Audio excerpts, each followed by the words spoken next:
My name is Tina Ketto. I'm a Homeworks by Precept consultant and a homeschooling mom.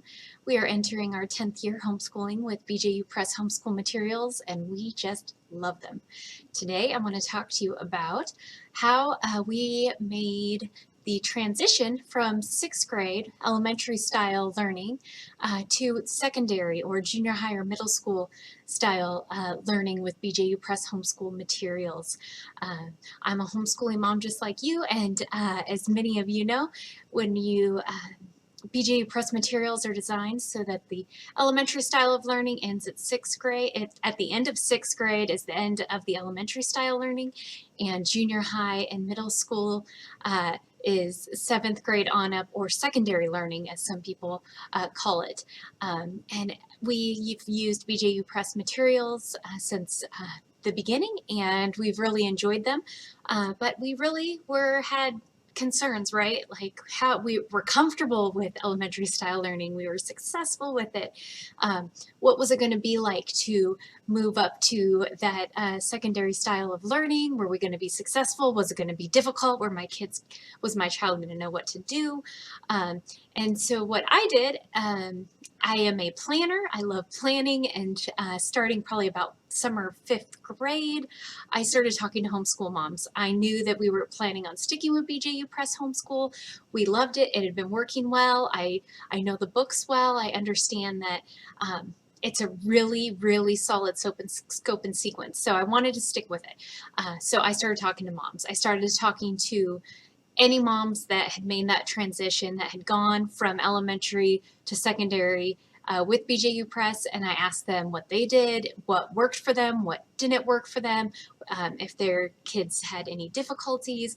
I talked to distance learning teachers at conventions, and I just wanted to be as wise as possible in making that transition, and I learned a lot. So the things I'm going to share with you today that are just some tips and ideas and things that we did to help our kids are things that I did not come up with. It's wisdom gathered from so many other homeschool moms that have been there and done it, and teachers as well. So the first thing that I want to talk about is that when we were looking at going from 6th to 7th grade and making that change, we were first looking at maturity. I talked to someone who had said that 6th grade is a great time, that if your child is really not mature, to give them that grace, give them that extra time to grow. Maybe before that you press them on to 7th grade, maybe they did well in the elementary years and you skipped them up a year, or you accelerated their learning based on their abilities. 6th grade's a great time to slow down and digest. Slow down, make sure the kids are able to, your kid is really able to understand what they're learning and learn thoroughly and learn well. One of the ways that we accomplished this was that we were willing to take as much time as it took to get through 6th grade to make sure we were ready for 7th. I did have a young 6th grader, so that was something we were thinking about. Was he going to be mature enough? Is it going to be too much to move on to 7th grade? So we were willing, when we went into that 6th grade year, to take as long as it took to build that foundation and make sure we had a good, solid foundation to step forward into the next level. And how that looked for our family is we chose to do 100% of the 6th grade curriculum. Now, we do not always do 100% of the 6th grade curriculum. There are sometimes we do other projects and other activities, or we need to take our time for one reason or another. We don't skip content year to year. We are very mindful of what is in the material and understanding that there's a reason for it being in there, and not just cutting out whole chunks of material. So we are really conscientious of what we do. We always do a good solid 75, 80, 90, sometimes 100% of the book, but it looks different in every subject every year for us. And so 6th grade was that year that I decided that we were going to finish out those 6th grade books. And the reason was to give us that extra time and that extra grace moving up to the 7th grade. And what I found when we did this was that the end of 6th grade, the last quarter of 6th grade, that we maybe would have treated a little more lightly in years past, those were really good chapters in getting ready for 7th grade. We use the distance learning, the video courses And the video courses are so great because I noticed that the teachers, as well as the material itself, were really challenging my son to dig a little bit deeper. That even based on the test questions in that last quarter, they were really helping him to think a little bit more critically, a little bit deeper, and stretch him and prepare him for 7th grade. And that was really a successful thing for us, taking that time to finish 100% of the material. And what that took us a little bit of extra time, and we took a break for summer and we finished up 6th and we rolled into 7th. And that's the other thing that we did. So the other thing we did was we chose to not start every 7th grade subject at the same time. We rolled from 6th grade into 7th grade. We actually took that break for summer. We started our school year back up. And when we did that, we, as he was finishing 100% of each subject, we would roll into a 7th grade subject. For example, I believe we started with life science. With life science, we finished up 6th grade science, which is such a good subject to finish, and make sure you get through the end of that book, at least read through the end of that book. It will really prepare them for life science, which is a lot of fun, but they're really introduced to a lot of fun concepts in 6th grade science that they're not in other elementary sciences, and you're gonna benefit from going ahead and finishing out that book, even if it is just exposing them to that material. It's really going to be beneficial. And we saw that, and my son saw that as we rolled right into life science. So with life science, we started out that subject in the back of the book instead of in the front. So what we did, which was very different and unusual, is we went to the back section of the book, which is the health section. The very last unit in 4th edition life science is health. So what I had chosen to do is to start out with those health sections, and since it was recommended to me that those could be treated a little more lightly than the rest of the life science course because it is more of a health course, we started there. So that's where we started to make sure that we understood how to take notes during the video course lessons and how to read the material thoroughly, how to study. We did that with the health section because I felt, that's something that would be a lot easier to do. And so we did start out, if you're using the video course, there's actually guided notes that you can print up that are kind of fill in the blank. And we use those for any course that has guided notes with the video courses. We went through, we made sure that we were studying all of the highlighted, all of the bold words, in the course. We used Quizlet. And so I walked with him through that first chapter, making sure that he was studying well, that he knew what he was doing, and that he didn't feel like he was on his own, but that I was guiding him through the process. And as I guided him through that process, it was something where if we took a quiz and he got something wrong, we went back to find where it was in the book and showed him, okay, well, that was in your notes, that was in your video course lesson, this is what you need to pay attention to because this is what your teacher wants. And that was super helpful to be able to go through and to take that time to walk with him. And we went all the way through the first chapter, took the chapter test, and then we went ahead and added the next course. So we waited till we did a full chapter in each new course before we added a new course. That does keep us from being on the same days, the same day or the same lesson in each subject, but we are never on the same day anyway. My goal is not to be on the same day in every subject. My goal is for my kids to learn and be successful. And for us, that means, doing our thing as homeschoolers and being able to have the liberty to say, we're going to really focus in and make sure we understand this material before we move on. We're going to make sure we understand what's going on and what our teacher expects of us in this course before we move on, because it is a big change going from the elementary to secondary. But, it was totally doable. And going into it with my child understanding it was going to be different, but it was going to be okay.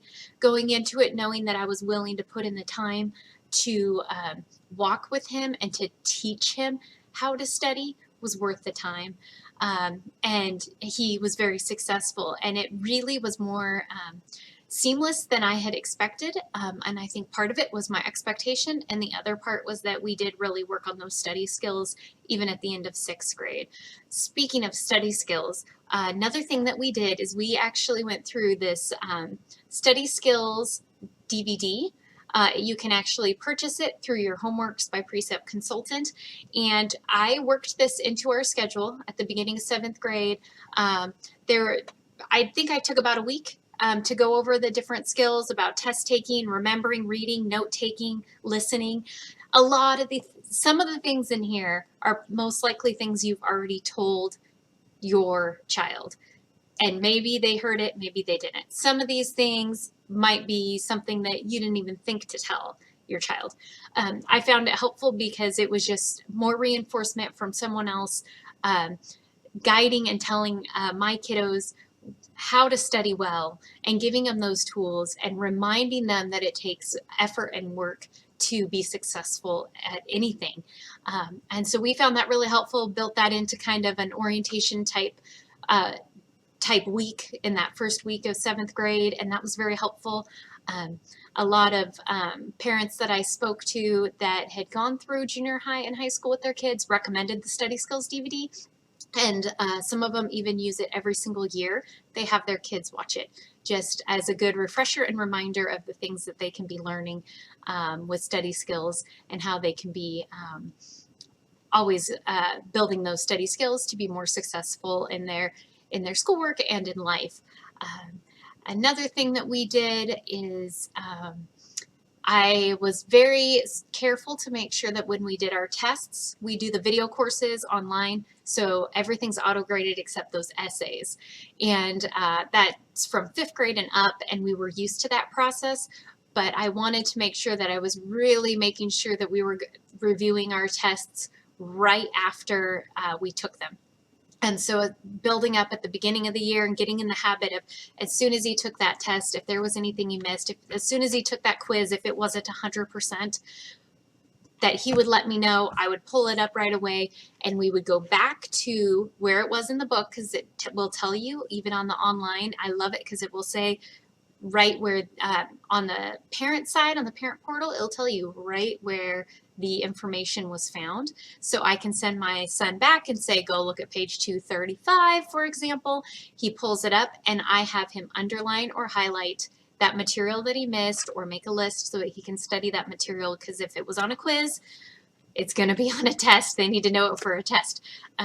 So those are some things that we did. It was I know it can be super intimidating. It can be really almost scary, just because we can be afraid of things that we don't know and things that are new to us. But just as when you started homeschooling, there were a lot of unknowns, and you were able to adjust to those and adapt and become successful, you're going to be able to do secondary learning. You're going to be able to do junior high and high school, whether you do the parent-led or the video courses. You can do it. BJU Press homeschool materials are excellent. They are going to equip you as the teacher to be able to teach your student. You have the wisdom and the knowledge. You have the wisdom from God, right? We pray for wisdom, for God to give us wisdom. We know our children. We have the knowledge of who our kids are. We are able to teach to their learning style, help them learn how to study. Every kiddo is different in how they study. Every person and individual is different. Remembering that, sometimes we tend to teach our kiddos the way that we learn best, and that's not always the way they learn best. So start tuning into that, trying work text pages, trying activities.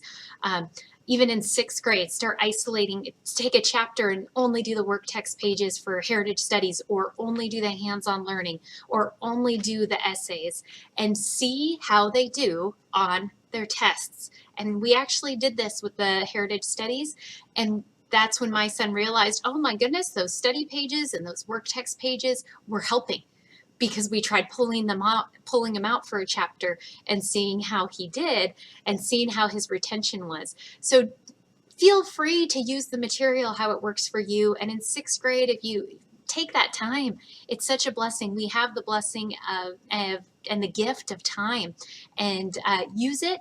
enjoy it. This is a fun and exciting time. Remember that, you know, 7th grade, you're not in high school yet. You're preparing, you're teaching them how to get ready for high school and college and life. And this is just the beginning of that journey. And keep it lighthearted, keep it exciting. This can be a very emotional time for junior hires. Just be gracious, and you're going to get through it, and it's going to be a positive experience. And BJU Press Homeschool Materials are excellent. We are just about through our 7th grade year. They've been such a blessing. We've been successful. It has not been as difficult or as scary as I had imagined, but be prepared. Be prepared for it to be different. Prepare your child. Be gracious. Teach them to study. Take it at their pace, and you will be successful teaching secondary BJU Press homeschool materials with your kid. I hope you found some of these tips helpful. If you ever have any questions, feel free to contact your local Homeworks by Precept consultant. We not only offer great year-round discounts, but we also are here to help support you as you are walking along, so we can walk alongside you in your homeschool journey. It is a blessing to serve you, and it is a blessing to be able to share what we've learned and what God has taught us through our homeschooling. And I just pray that you will reach out, especially in those times that are difficult, when it's hard to be vulnerable and we tend not to reach out. That's the time you need to reach out to your Homeworks by Precept consultant and get that help that you need. Pray that you have a blessed day.